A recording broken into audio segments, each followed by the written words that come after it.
ବନ୍ଧୁମାନେ କ'ଣ ଆପଣମାନଙ୍କର ଘରେ ବି ଅଛି ସଦାବାହାରର ଗଛ?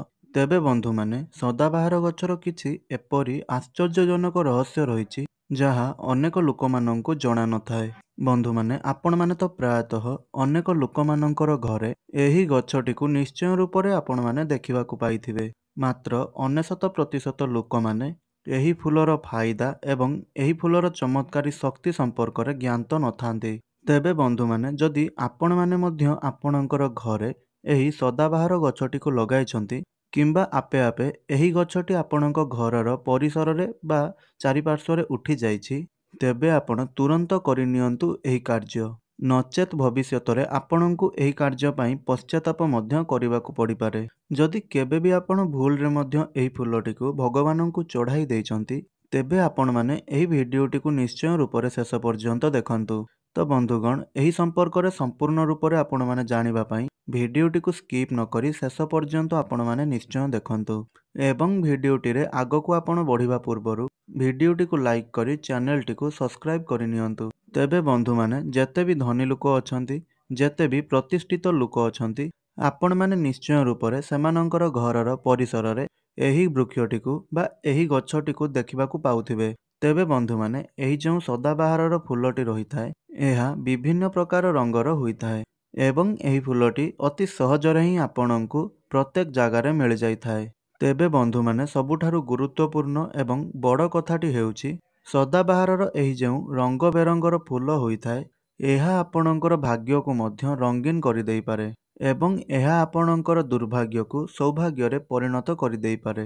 ତେବେ ବନ୍ଧୁମାନେ ଯଦି ଆପଣ କୌଣସି ପ୍ରକାରର ବେପାର ବାଣିଜ୍ୟ କରୁଛନ୍ତି ଏବଂ ବାରମ୍ବାର ଆପଣଙ୍କୁ ସେଥିରେ କ୍ଷତିର ସାମ୍ନା କରିବା ପାଇଁ ପଡ଼ୁଛି, କିମ୍ବା ଆପଣ ଯେଉଁ ବି କାର୍ଯ୍ୟ କରୁଛନ୍ତି ସେଥିରେ ଆପଣଙ୍କୁ ବାରମ୍ବାର ବିଫଳତାର ସାମ୍ନା କରିବାକୁ ପଡ଼ୁଛି, ଆଉ ସେହି କାର୍ଯ୍ୟଟି ଆପଣଙ୍କର ସମ୍ପୂର୍ଣ୍ଣ ହୋଇପାରୁନାହିଁ, କାର୍ଯ୍ୟଟିରେ ଆପଣଙ୍କର ଅନେକ ବାଧାବିଘ୍ନ ଆସୁଛି ଏବଂ କୌଣସି ଏକ ବିଶେଷ କ୍ଷେତ୍ର ପାଇଁ ଆପଣ ନିଜକୁ ପ୍ରସ୍ତୁତି କରିଛନ୍ତି, ତଥାପି ମଧ୍ୟ ଆପଣ ସେଥିରେ ସଫଳତା ଲାଭ କରିପାରୁନାହାନ୍ତି, ତେବେ ଏହିପରି ପରିସ୍ଥିତିରେ କେବଳ ଆପଣଙ୍କୁ ଗୋଟିଏ ଥର ଏହି ଉପାୟର ପାଳନ କରିବାର ଅଛି। ଏହାର ଲାଭ ଏବଂ ଏହାର ଚମତ୍କାରୀ ପରିଣାମ ଆପଣ ନିଜେ ହିଁ ଅନୁଭବ କରିପାରିବେ।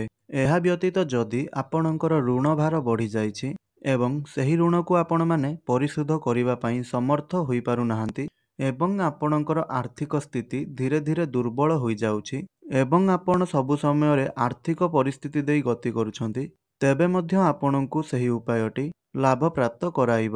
ଅର୍ଥାତ୍ ଆପଣଙ୍କର ଧନଜନିତ ସମସ୍ୟାକୁ ଦୂର କରିବା ପାଇଁ ମଧ୍ୟ ଏହି ଉପାୟଟି ଆପଣଙ୍କର କାମରେ ଆସିବ।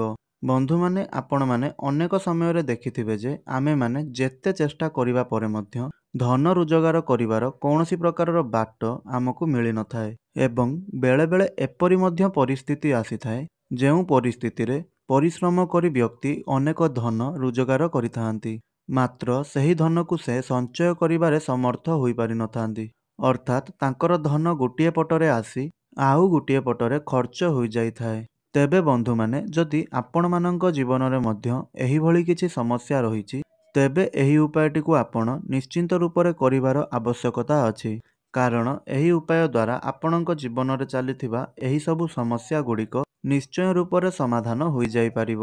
ତେବେ ଯଦି ଆପଣ ସଠିକ୍ ଭାବରେ ଏହାର ଉପାୟ କିମ୍ବା ଏହାର ପ୍ରୟୋଗଟିକୁ ପାଳନ କରିନିଅନ୍ତି, ତେବେ ନିଶ୍ଚିନ୍ତ ଭାବରେ ଆପଣଙ୍କ ଜୀବନରେ ଚାଲିଥିବା ସମସ୍ୟା ଗୁଡ଼ିକ ଦୂରୀଭୂତ ହୋଇଯିବ ଏବଂ ଏହା ସହିତ ଆପଣ ନିଜେ ମଧ୍ୟ ଏହାର ଚମତ୍କାରୀ ପ୍ରଭାବକୁ ଅନୁଭବ କରିପାରିବେ। ତେବେ ବନ୍ଧୁଗଣ, ଆପଣଙ୍କର ସମସ୍ୟା ଗୁଡ଼ିକ ଦୂର ହେବା ସହିତ ଆପଣଙ୍କର ମନସ୍କାମନା ମଧ୍ୟ ଏହି ଉପାୟ ମାଧ୍ୟମରେ ପୂରଣ ହୋଇପାରିବ। ତେବେ ବନ୍ଧୁଗଣ, ଯଦି ଆପଣଙ୍କ ଜୀବନରେ ଧନଜନିତ ସମସ୍ୟା କିଛି ଲାଗି ରହୁଛି ଏବଂ ଆପଣଙ୍କୁ ସର୍ବଦା ଆର୍ଥିକ ସଙ୍କଟ ଦେଇ ଗତି କରିବାକୁ ପଡ଼ୁଛି, ତେବେ ବନ୍ଧୁଗଣ ଆପଣଙ୍କୁ କେବଳ ଗୋଟିଏ କାମ କରିବାର ଅଛି। ଏହି ଗଛଟିକୁ ଆଣି ଆପଣଙ୍କୁ ଆପଣଙ୍କର ଘରେ ଲଗାଇବାର ଅଛି।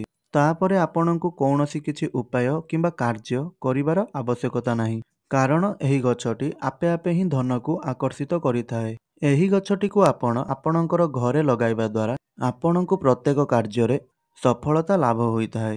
ଯେକୌଣସି କାର୍ଯ୍ୟ ଆପଣ ଆରମ୍ଭ କରିଥାନ୍ତି, ସେହି କାର୍ଯ୍ୟଟି ବିନା କୌଣସି ବାଧାବିଘ୍ନରେ ସମ୍ପୂର୍ଣ୍ଣତା ଲାଭ କରିଥାଏ।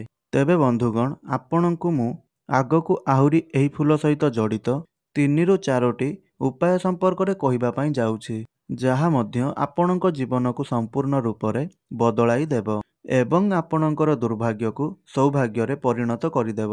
ତେବେ ବନ୍ଧୁଗଣ, ଆପଣଙ୍କୁ କେବଳ ଏତିକି କରିବାର ଅଛି ଯେ ମୁଁ ଆପଣଙ୍କୁ ଯେଉଁ ଉପାୟଗୁଡ଼ିକ ବିଷୟରେ କହିବାକୁ ଯାଉଛି, ସେହିଗୁଡ଼ିକୁ ଆପଣଙ୍କୁ ସମ୍ପୂର୍ଣ୍ଣ ଧ୍ୟାନ ଦେଇ ଶୁଣିବାର ଅଛି ଏବଂ ଉପାୟଗୁଡ଼ିକୁ ଭଲ ଭାବରେ ବୁଝି ତାପରେ ସେହି ଉପାୟଗୁଡ଼ିକୁ ଆପଣ ପ୍ରୟୋଗ କରିବାର ଅଛି, ଯାହାଦ୍ୱାରା ଏହି ଉପାୟଗୁଡ଼ିକ ଆପଣ କରିବା ସମୟରେ ଆପଣଙ୍କ ଦ୍ୱାରା କୌଣସି ପ୍ରକାରର ଭୁଲ ହେବ ନାହିଁ।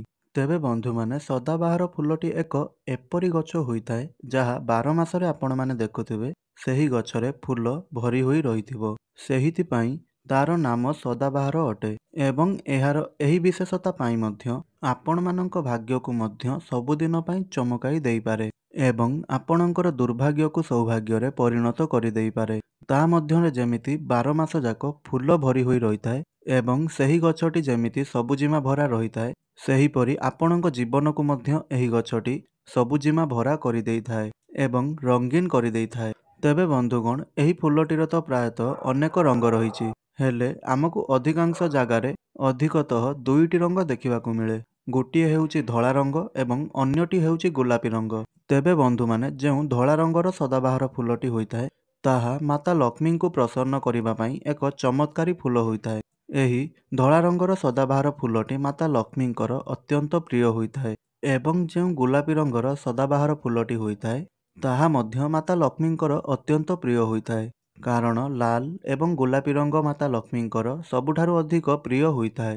ତେଣୁ ଯେତେବେଳେ ବି ଆପଣ ଏହି ଫୁଲକୁ ନେଇ ଯେକୌଣସି ଉପାୟରେ ଆପଣ ପାଳନ କରୁଛନ୍ତି, ତାହାର ଅର୍ଥ ଆପଣ ନିଶ୍ଚୟ ରୂପରେ ମାତା ଲକ୍ଷ୍ମୀଙ୍କୁ ପ୍ରସନ୍ନ କରିପାରିବେ, ଅର୍ଥାତ୍ ଧନ ଆଗମନର ଚାବିକାଠି ଆପଣଙ୍କୁ ମିଳିଯାଇଛି। ଏହା ବ୍ୟତୀତ ଏହି ଧଳା ରଙ୍ଗର ସଦାବାହାର ଫୁଲଟି ଭଗବାନ ଭୋଳାଶଙ୍କରଙ୍କର ମଧ୍ୟ ଅତ୍ୟନ୍ତ ପ୍ରିୟ ହୋଇଥାଏ ଏବଂ ଯଦି ଆପଣ ଏହି ଧଳା ରଙ୍ଗର ସଦାବାହାର ଫୁଲଟିକୁ ଭଗବାନ ଭୋଳାଶଙ୍କରଙ୍କୁ ଅର୍ପଣ କରୁଛନ୍ତି, ତେବେ ଆପଣଙ୍କ ଜୀବନରେ ଚାଲୁଥିବା ଅନେକ ଗୁଡ଼ିଏ ସମସ୍ୟାର ସମାଧାନ ହୋଇଯାଇଥାଏ ଏବଂ ଆପଣଙ୍କ ଜୀବନରେ ଯଦି ରାହୁକେତୁ ଜନିତ କୌଣସି ପ୍ରକାରର ଦୋଷ ରହିଥାଏ, ତେବେ ତାହା ମଧ୍ୟ ସମ୍ପୂର୍ଣ୍ଣ ରୂପରେ କଟିଯାଇଥାଏ।